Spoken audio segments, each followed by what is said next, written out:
Hello, എൻ്റെ എല്ലാ പ്രിയപ്പെട്ട കൂട്ടുകാർക്കും പുതിയൊരു വീഡിയോയിലേക്ക് സ്വാഗതം. ഇന്ന് ഉച്ച തൊട്ട് വൈകുന്നേരം വരെ ഒരു വീഡിയോ എടുക്കാമെന്ന് വിചാരിച്ചിട്ട് സ്റ്റാർട്ട് ചെയ്തതായിരുന്നു. പക്ഷേ എന്ത് ചെയ്യാം, എൻ്റെ ഫോൺ ചതിച്ചു. Storage space running out. എത്ര ക്ലിയർ ആക്കിയിട്ടും പിന്നെ എനിക്ക് വീഡിയോ എടുക്കാൻ പറ്റിയില്ല. അപ്പോൾ ഇപ്പം ഞാൻ പോകുന്നത് ഞാനൊരു സാധനം ഉണ്ടാക്കണം എന്ന് വിചാരിച്ചിട്ട് നിൽക്കുകയായിരുന്നു. അപ്പോൾ 2 സാധനങ്ങൾ വീട്ടിലില്ല. അത് വാങ്ങാൻ വേണ്ടിയിട്ട് പുറത്തിറങ്ങിയതാണ്. മോളാണെങ്കിൽ ഉച്ചക്ക് നല്ല ഉറക്കമാണ്. ഈ സമയത്ത് ഇപ്പോൾ വീഡിയോ എല്ലാം എടുക്കാൻ പറ്റുന്നുള്ളൂ. അപ്പോൾ വാങ്ങിയ സാധനങ്ങൾ ഈ 3 അപ്പോൾ ഉണ്ടാക്കാൻ പോകുന്ന സാധനം എന്ന് പറഞ്ഞാൽ പായസമാണ്. പാൽപ്പായസം കുക്കറിൽ പെട്ടെന്ന് ഉണ്ടാക്കാൻ പറ്റുന്ന ഒരു റെസിപ്പിയാണ്. അപ്പോൾ ഞാൻ ഇന്ന് പാൽപ്പായസം വെക്കുന്നത് മറ്റേ ബിരിയാണി അരിയില്ലേ, നമ്മളെ ജീരകശാല അരി. നമ്മളെ തലശ്ശേരി ഭാഗത്തെല്ലാം ബിരിയാണി വെക്കുക ജീരകശാല അരി ഉപയോഗിച്ചിട്ടാണ്. അപ്പോൾ അതിനെ കൊണ്ടാണ് പാൽപ്പായസവും വെക്കുക. ഞാൻ ക്യാമറയിൽ കാണിച്ചു തരും, ചെറിയ അരി അത് കാണിച്ചു തരുമായിരുന്നു. ഒന്ന് കുറച്ച് വൃത്തിക്കായിരുന്നു നിന്നത് ക്യാമറയിലെല്ലാം. വീഡിയോന് മുമ്പിൽ എന്തായാലും ഫോണ് ചതിച്ചുകൊണ്ടാണ്, അല്ലെങ്കിൽ കുറച്ച് മേക്കപ്പൊക്കെ ഇട്ടിട്ട് വന്നതാണ് ഞാൻ. അപ്പോൾ കുറച്ച് അരി, ഇത് മോൾക്ക് പായസം ഇഷ്ടമായതുകൊണ്ടാണ് പായസം ലേശ അളവിൽ വെക്കുന്നത്. അപ്പോൾ ഞാൻ വീഡിയോ കൂടി എടുത്തതേ ഉള്ളൂ. അപ്പോൾ ഒരു പിടി അരിയെ ഞാനിതിൽ എടുത്തിട്ടുള്ളൂ. അപ്പോൾ അതിൻ്റെ അളവെല്ലാം കുറച്ചിട്ടാണ് ബാക്കി സാധനങ്ങളും എടുക്കുന്നത്. പാലും എല്ലാം ഞാൻ അളവ് കുറച്ചിട്ടാണ് എടുക്കുന്നത്. അപ്പോൾ ആദ്യം അരിയെല്ലാം ഒന്ന് കഴുകിയെടുക്കുക. ഇനി കഴുകിയെടുത്ത അരിയിലേക്ക് അത് വേവാൻ ആവശ്യമായിട്ട് ഞാൻ 1 ഗ്ലാസ് വെള്ളം ഒഴിച്ചു കൊടുത്തിട്ടുണ്ട്.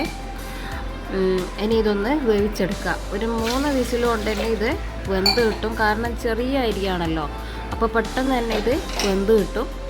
അപ്പോൾ അരി ഒന്ന് വെന്ത് കിട്ടുന്ന സമയം കൊണ്ട് നമുക്ക് ഈ പാൽപ്പൊടി ഒന്ന് കുറച്ച് വെള്ളത്തിലൊന്ന് കലക്കിയിട്ട് ലിക്വിഡാക്കി എടുക്കുക. നല്ല ടേസ്റ്റായിരിക്കും പാൽപ്പൊടി കലക്കി ഒഴിക്കുന്നത്.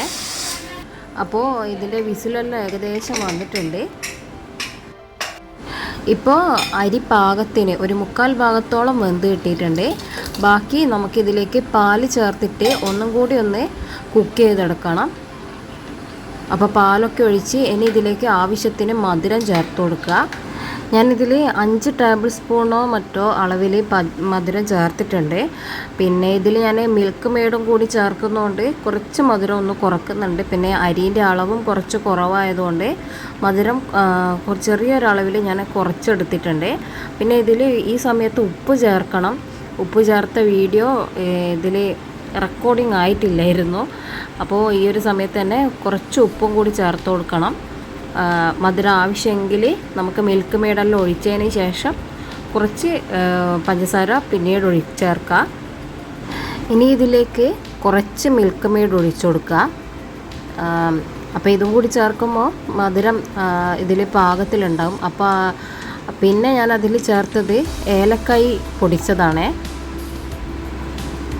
പിന്നെ നേരത്തെ നമ്മൾ കലക്കി വെച്ച പാൽപ്പൊടിയില്ലേ, അതും കൂടി ഇതിലേക്ക് ഒഴിച്ചു കൊടുക്കുക.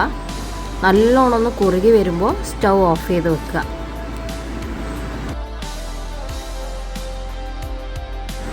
പിന്നെ ഈ പായസത്തിലേക്ക് അണ്ടിപ്പരിപ്പും മുന്തിരിങ്ങയും കൂടി ഒന്ന് നെയ്യിൽ വഴറ്റിയിട്ട് അതും കൂടി ചേർത്ത് കൊടുക്കുക.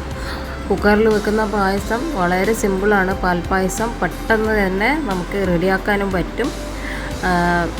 അപ്പോൾ റെസിപ്പി നിങ്ങൾക്ക് എല്ലാവർക്കും ഇഷ്ടപ്പെട്ടെങ്കിൽ ഒന്ന് ലൈക്ക് ചെയ്യുക, കമൻറ്റ് ചെയ്യുക. സ്കിപ്പ്